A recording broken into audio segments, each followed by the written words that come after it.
25वें पारे का खुलासा। अल्लाह रब्बुल इज़्ज़त ने जैसे ही ये पारा शुरू होता है इसके अंदर फरमा दिया कि क़यामत का इल्म अल्लाह रब्बुल इज़्ज़त के पास है, किसी के पास उसका इल्म नहीं है, और अल्लाह ही जानता है कि कब क़यामत आएगी।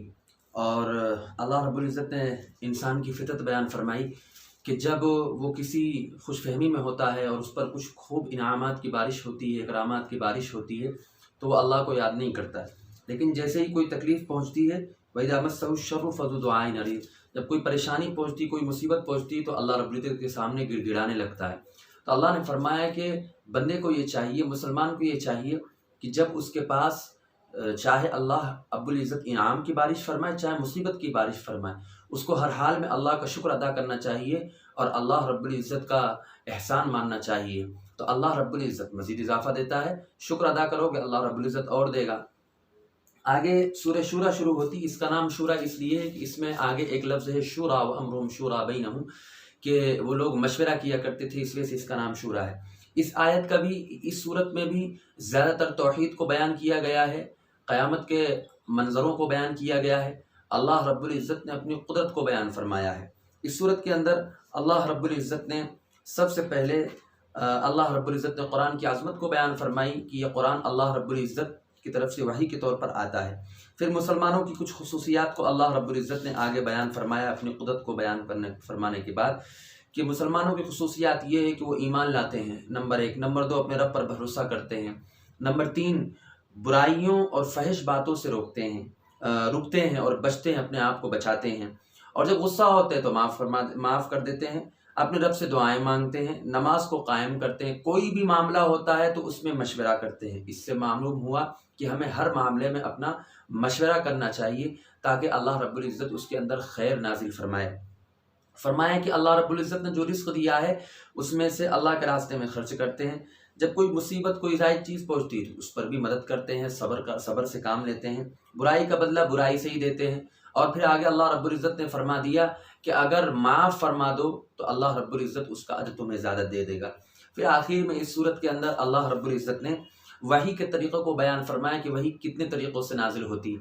फरमाया कि 3 तरीक़े हैं उसके, या तो अल्लाह रब्बुल इज़्ज़त दिल में कोई बात बता देता है वही के ज़रिए, या फिर किसी पर्दे के पीछे से आवाज़ पहुंचा देते हैं जिससे पता चल जाता है, या तीसरा तरीक़ा ये है कि अल्लाह रब्बुल इज़्ज़त फ़रिश्तों को डायरेक्ट भेज देते हैं जिससे वो अल्लाह रब्बुल इज़्ज़त के पैगाम को पहुंचा देते हैं। ये 3 तरीक़े वही के अल्लाह रब्बुल इज़्ज़त ने इस सूरत में बयान फरमाया, सूरत के आखिर में।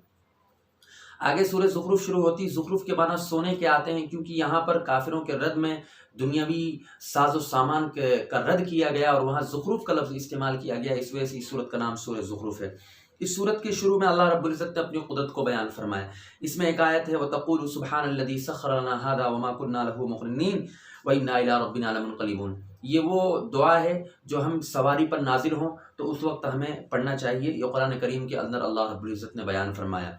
यहाँ अल्लाह रब्बुल इज़्ज़त ने फरमाया कि हमने तुमको 2 सवारियाँ दी। एक सवारी तो वो है जो अल्लाह ने बज़ाते खुद बनाई है, जैसे बैल है, ऊँट है, घोड़े गधे वगैरह हैं, और एक सवारी वो है जो आदमी खुद अपने हाथ से बनाता है, जैसे रेलगाड़ी है, बाइक है, मोटर्स हैं और हवाई जहाज़ वगैरह हैं। तो अल्लाह रब्बुल इज़्ज़त ने फरमाया कि दोनों चीज़ों को हमने तुम्हारे लिए मुसख्खर कर दिया है। जिन चीज़ों से तुम बनाते हो उसको भी, उसकी अकल, उसका तरीक़ा सब हम ही ने बताया, किसी और ने नहीं बताया।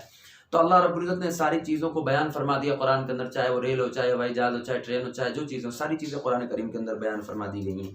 फिर अल्लाह रब्बुल इज़्ज़त ने अपनी कुदरत को और तौहीद को बयान फरमाया है।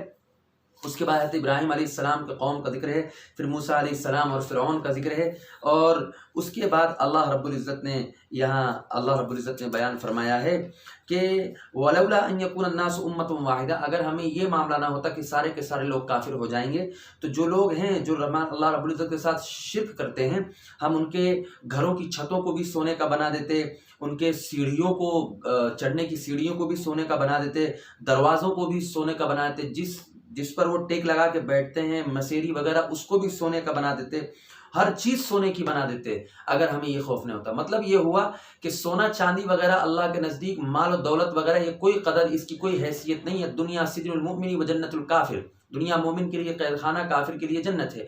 تو اللہ کے نزدیک تو اعمال کی اہمیت ہے کہ آدمی کون سا اچھا عمل کرتا ہے۔ مال و دولت وغیرہ یہ اللہ رب العزت کے نزدیک اس کی کوئی وقت نہیں، کوئی حیثیت نہیں ہے۔